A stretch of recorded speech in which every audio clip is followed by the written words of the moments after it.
sa tingin niyo po ba nalilis ang atensyon ng publiko sa mas mahalagang issue gaya ng pork barrel dito po sa tinatawag na pinakahuling sitwasyon, pangyayari na po-focus po ata nag-aaway si Manang at saka si Ading? Ang pananaw ko po ay hindi naman nalilihis, bagkus ay nadagdagan yung mabibigat na issue na dapat harapin ng ating Pangulo, no, o ang ating gobyerno. So maliban sa malawakang pagnanakaw ng pera sa kaban ng bayan, ay nadagdagan pa ng isang mabigat din na issue, yung health and mental condition ng ating Pangulo. At pag sinusubaybayan ko yung rally, no, at nakakausap ko rin yung ibang mga retiradong opisyal ng armed forces, maliban nga dito sa korupsyon na naganap at nagaganap pa, ay ang concern nga nila ay yung akusasyon ngayon ni Senator Amy Marcos laban sa Pangulo at sa kanyang pamilya, no? Dahil ang sabi nila, alam nyo, hindi biro ang gera. At kung nag-utos yan sa ating Chief of Staff na, sige, yung mga halimbawa, yung Chinese, dyan sa West Philippine Sea, sabihin ng Pangulo na ganito na ang gawin nyo. Delikado po, no? Mapapahamak ang buong bansa. So, dalawa po ang mabibigat na suliranin natin ngayon. Yung corruption at saka yung existential threat. Dahil kung hindi tama yung pag-iisip ng ating Pangulo dahil nga gumagamit siya ng pinagbabawal na gamot, ay maaari niyang utusan ang ating mga security forces na gumawa ng isang hakbang na mailalagay sa panganib ang ating bansa, no? Attorneys, ang sabi po ng Malacanang, yung paglutang daw po ng issue ng droga, lumang tugtugi na at nasettle na raw po yan bago pa maganap yung yung araw ng election mismo at yung hanggang sa proklamasyon, attorney. Hindi po lumang issue yan, no? Actually, it is an active threat sa ating bansa.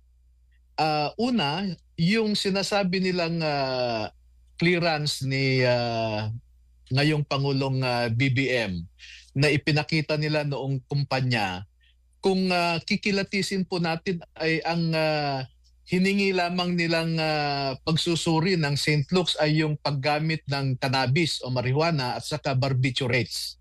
Hindi naman nila silama yung test to determine or detect the use of cocaine, no? So hindi po pwedeng gamitin yung drug clearance na yon dahil nga hindi nila isinama ang paggamit ng cocaine. At pangalawa, yung sinasabi ngayon ni Senator Amy ay hanggang sa kasalukuyan ay gumagamit ang ating Pangulo. At ang isa pang masama dyan, yung official residence of the President of the Republic, yung Malacanang Palace, di umano ay ginawa ng drug den. So sa ating sa ating mga kasundaluhan po ay kung ordinaryo kang sundalo at sinabing gumagamit ka ng droga, ay tanggal ka, no? Lalo na ngayon ang ating Commander-in-Chief ay inaakusahan na gumagamit din ng droga. So sana, no, ang pakiusap natin sa Pangulo, kaya niyang pahintuin ang hidwaan ng iba't ibang kampo sa ating bansa, no? He can stop the divisive issue about his drug use by submitting himself to a simple drug test, yung cocaine, no? Para matigil na ang ating ang hidwaan ng mga Pilipino dahil lamang sa issue na yan. At napakadali naman po ang magpa-drug test, no? So ang tawag po doon na attorney para matigil na huyang mga paulit-ulit na issue na yan, ay yan ang dapat gawin, magpa-drug test na, attorney. Opo, kasi alam nyo sa ating batas, meron tayong tinatawag na evidence suppressed is deemed adverse if produced.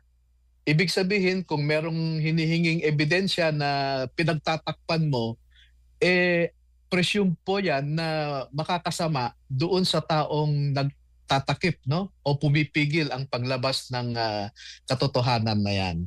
Mhm. Attorney, dito po sa pangyayari ng ito, no, maliban, ang dami po nangyari, yung paglutang ko ni dating Congressman na Saldico, tapos yung rally, tapos nagbitiw po naman, nakakatatlong executive secretary na po si Pangulong Bongbong Marcos, malaki Attorney Rodriguez, ES Bersamin, at ngayon po si Secretary Ralph Recto. At may iba pong DBM Secretary natin. Ano itong ano nakikita niyo dito sa kung mga pagbibitiw man o ito, pinagbitiw o nagkusaman, Attorney?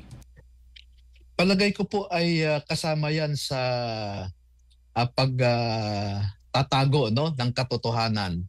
At yung unang pag-alis ni Congressman Saldico at hindi siya pinabalik ay isa pong katibayan yan na ayaw nilang merong tao dito sa Pilipinas na po pwedeng mapatawag sa isang investigasyon at magsabi ng nalalaman. Pangalawa, si dating DPWH Secretary Bonoan ay pinaalis din, no? Para hindi siya masimpinahan ng investigating bodies na magsalita ng ano ang nalalaman niya. At palagay ko yung iba pang mga nag-resign ay para maiwasan na mapatawag sila, no? From BIR Commissioner Lumagi, yan si Yusek Olaivar, si Secretary Amena Pangandaman, even ES Bersamin, no? Sigurado baka lalabas yan sa bansa para hindi siya mapatawag at magsabi ng katotohanan. Attorney, ang issue po dito, paano po kayo bilang anti-pork barrel advocate? Ano magiging epekto nito doon sa talagang tinutumbok na pagtukoy sa mga lumapastanga at nag-abuso sa pondo ng bayan? Anong magiging epekto nito? Yun ang isang nakakalungkot, ano, dahil sa isang investigasyon na maaaring masangkot ang mga matataas na opisyal ng ating gobyerno, ay nagtutulungan po ang mga yan para maiwas sila sa pananagutan, no?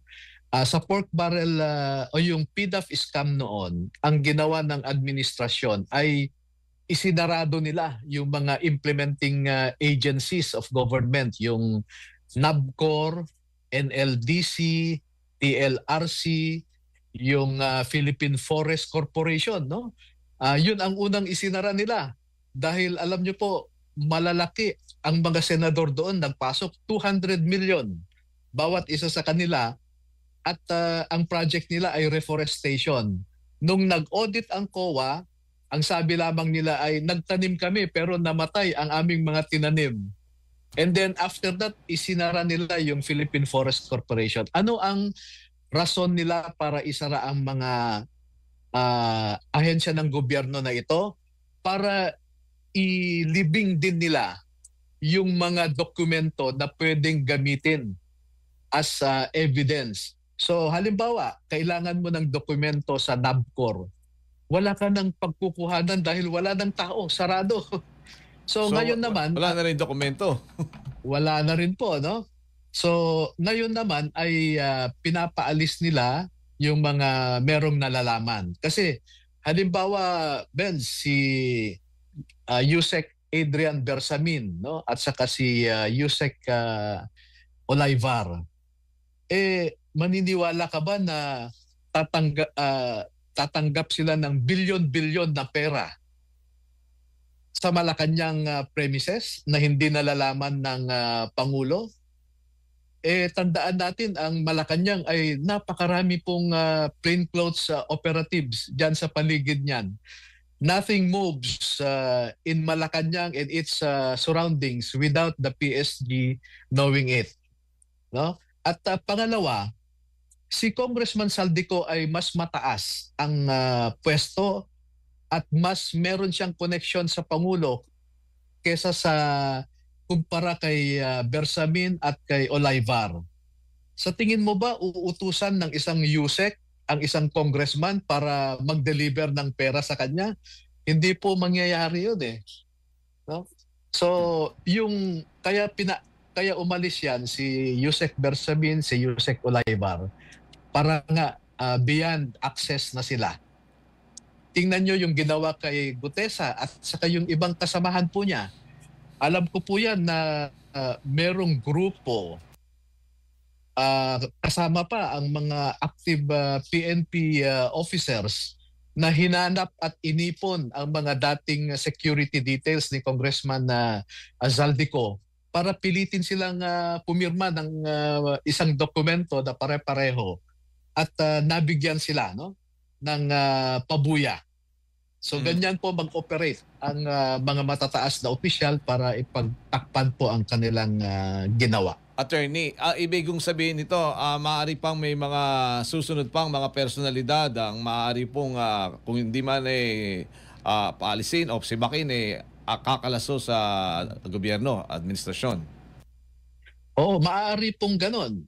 Yung isa na si Congressman Gonzales ng Pampanga na isa sa mga malalaking matindi ang impluensya sa mga insertions, wala na rin sa Pilipinas. So, ganun po, pagtatakpan po ito. So, kung ganyan ang magiging parang direksyon paano po yung investigasyon, attorney, dyan sa mga pondong nawawala o nagamit to sa hindi tamang pagkagagamitan?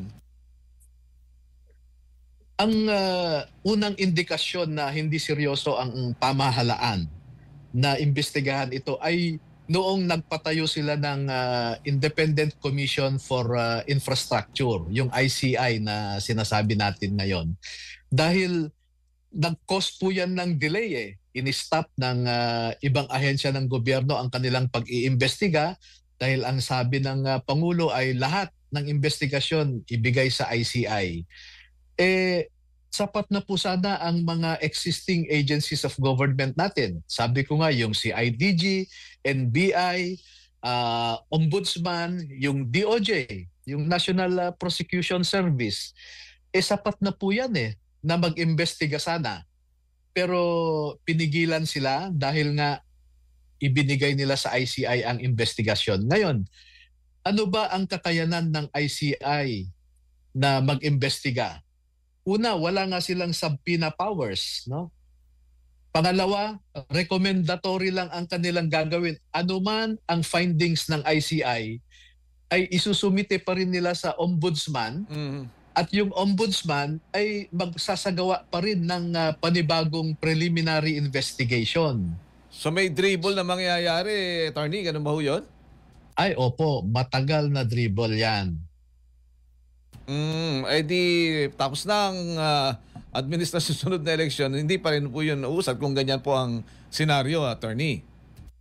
Opo, katulad na lang ito ang nakakalungkot din, Dahil yung isang masasabi nating independent investigative body, independent from the executive branch, Itong Blue Ribbon Committee, isa pong extraordinary committee yan ng Senado dahil it can recommend the prosecution of individuals. Hindi yan nangyayari sa ibang komite. Yung Blue Ribbon Committee ngayon, this is my personal observation, nagamit na rin para pagtakpan ang katotohanan. Lahat po ng abogado ay magsasabi na kung defective yung tinatawag nating HURAT, yung subscription portion ng affidavit. Hindi po apektado yung contents ng affidavit. Ang nangyayari lamang sa dokumento na yan, it becomes a private document. It is not considered a public document.